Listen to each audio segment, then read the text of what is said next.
అందరికీ వందనాలు. ఈరోజు సహోదరులను ప్రేమించుట అనే అంశాన్ని గురించి మనం చూద్దాం.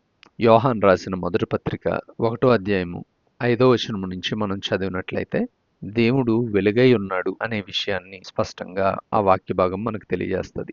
అయితే దేవునితో సహవాసాన్ని అనుభవిస్తూ నేను కూడా వెలుగులో ఉన్నాను, వెలుగై ఉన్నాను అని భావిస్తున్న సహోదరులకు యోహాను తన పత్రిక ద్వారా తెలియజేస్తున్న మాట ఏమిటి అనంటే, అదే పత్రిక 2వ అధ్యాయము 9వ వచనములో చదివినట్లయితే, వెలుగులో ఉన్నాను అని చెప్పుకొనుచు తన సహోదరుని ద్వేషించువాడు ఇప్పటి వరకు చీకటిలోనే ఉన్నాడు. తన సహోదరుని ప్రేమించువాడు వెలుగులో ఉన్నవాడు, అతని యందు అభ్యంతర కారణమేదియూ లేదు. తన సహోదరుని ద్వేషించువాడు చీకటిలోనే ఉండి చీకటిలో నడుచుచున్నాడు. చీకటి అతని కన్నులకు గుడ్డితనము కలుగజేసెను గనుక తానెక్కడికి పోవుచున్నాడో అతనికి తెలియదు.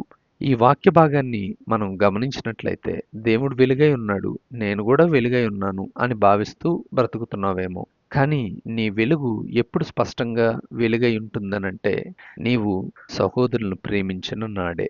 నీవు సహోదరుని ద్వేషిస్తూ ఉన్నవాడివైతే నీవు చీకటిలోనే ఉండి చీకటిలోనే నడుస్తూ నీవెక్కడికి పోచున్నావో తెలియని వాడవై ఉంటున్నావు అని అంటుంది వాక్యం. కాబట్టి ఈ మాటలు విన్న నీవు గమనించు, ఆలోచన చేయి. నీవింకా ద్వేషాన్ని కలిగి ఉన్నావా? నీవింకా చీకట్లోనే ఉన్నావా? వందనాలు.